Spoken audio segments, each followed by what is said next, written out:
कि इसकी राह में हम जब चलते हैं हमें ऐसा लगता है कि क्या ये बात सही है कि जो हम करते हैं वो क्या हमारे लिए सही है, जो हम नहीं करते क्या वो भी हमारे लिए सही है। जो चीज़ करने चाहते हैं वो चीज़ कभी करते नहीं और जो करना नहीं चाहते वो हमेशा हमारे साथ होती है। सही है गलत? राइट। जो हम करना चाहते हैं वो हमारे साथ होती नहीं है और जो हम नहीं करना चाहते वो हमारे साथ होती है। वो इसलिए होती है क्योंकि कहीं ना कहीं हम उससे कनेक्टेड रहते हैं, उस चीज़ से कनेक्टेड रहते हैं, उस काम से, उस जगह से, उस समय से कनेक्टेड रहते हैं। वो जो हमें हमारे शायद भूतकाल में या पिछले जन्म में कुछ हमने कर्म किए होंगे, उसी के चलते हमें ऐसा करना पड़ता है। क्या आप इस चीज़ को मानते हैं? क्या आप इन सिनेरियोज को मानते हैं? क्या आप इस स्थिति को मानते हैं? क्या आप इस माइंडसेट को मानते हैं? क्या आप इस विचार को मानते हैं? क्या आप इस चीज़ को रियलिटी में मानते हैं? सवाल बहुत है, जवाब कम है। अब मैं कहता हूँ कि मैं मानता हूँ तो सभी लोग हाँ, मैं भी मानता हूँ ऐसे कहेंगे। अगर मैं यही कहूँ कि मैं नहीं मानता तो लोग कहेंगे नहीं हम भी नहीं मानते। मतलब ये है कि हम अपना दिमाग तो यूज़ करते ही नहीं। हम ये यूज़ करते हैं कि उसने क्या कहा। अगर वो ज़्यादा पढ़ा लिखा है मतलब उसने सही ही कहा होगा, राइट? हाँ, वो जो कहता है उसने सही कहा होगा, तभी तो उसने यस कहा है या फिर नो कहा है। और हम भी क्या करते हैं, इसी गलत फहमी के चलते हम उसके पीछे अंधानुकरण करते हैं। अंधानुकरण का मतलब समझते हैं आप? अंधा होकर अनुकरण करना, राइट? तो हम अंधानुकरण कर देते हैं उसके पीछे। अभी जो वोटिंग चल रही है बीजेपी वर्सेस कांग्रेस, अब यहाँ पर बहुत सारे लोग अंधानुकरण करने वाले हैं। कुछ लोग कुछ पैसों की पत्तियों से बिकने वाले हैं और कुछ लोग कुछ बोतलों की वजह से बिकने वाले हैं। कुछ लोग उनकी पर्सनल ग्रोथ के लिए बिक जाएंगे तो कुछ लोग अपने देश के लिए नहीं, अपने खुद के परिवार के लिए बिक जाएंगे।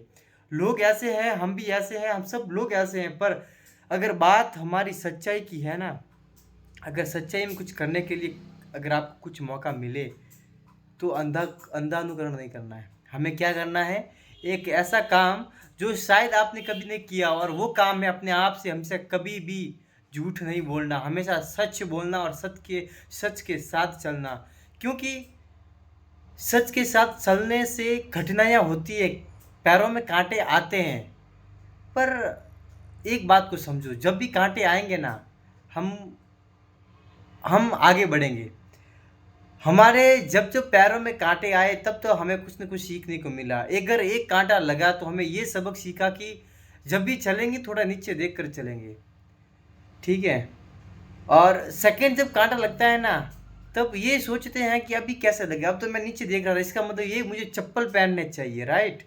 तो मतलब हम कुछ हर बार कुछ ना कुछ सीख ही रहे हैं। जब हम हर बार कुछ नया सीख ही रहे हैं तो क्यों ना हम अपने फोल्ड को एक तरफ करके अपने आप से कुछ सवाल करके, कुछ राइट क्वेश्चनिंग करके अपने जीवन को बेहतर किया ना जाए?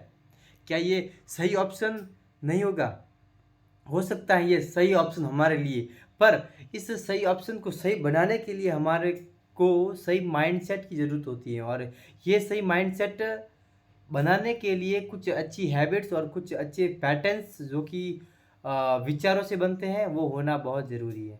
मेरे दोस्त, हर चीज़ को बदला जा सकता है। हैबिट को हम ख़त्म नहीं कर सकते, उसको चेंज कर सकते हैं। और चेंज करने के लिए हमें अपने आप को, अपने जो माइंड के जो न्यूरो पाथ्स होते हैं उसको बदलना पड़ेगा। उसके पैटर्न्स को बदलने के लिए अगर हम राइट हैंड साइड से ब्रश करते हैं तो हमें लेफ्ट हैंड साइड से स्टार्ट करना पड़ेगा, राइट?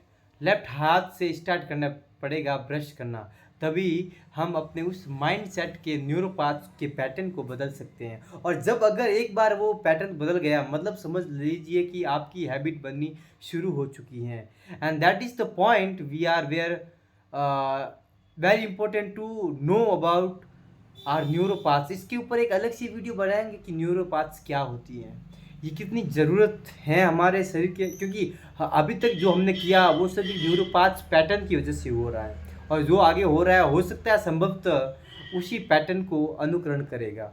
सो हमारा माइंड भी अनुकरण करता है, हम लोग भी अनुकरण करते हैं। अनुकरण और अंधानुकरण में फ़र्क होता है। सो फ़र्क को समझने के लिए अपने आप को समझना पड़ेगा, अपने माइंड पर काम कीजिए, किसी का अंधानुकरण नहीं करना है। सो हम आपके हैं कौन, हम आपके चेतन गहलोत 365 हार्ड डे चैलेंज के अंदर आज ये हमारा 138वां वीडियो है। मिलते हैं नेक्स्ट वीडियो के अंदर, तब तक के लिए स्टे कनेक्टेड, स्टे कन्फ्यूज। जय हिंद, टाटा, बाय बाय। और हाँ, कमेंट करना मत भूलिएगा। So thank you so much for watching.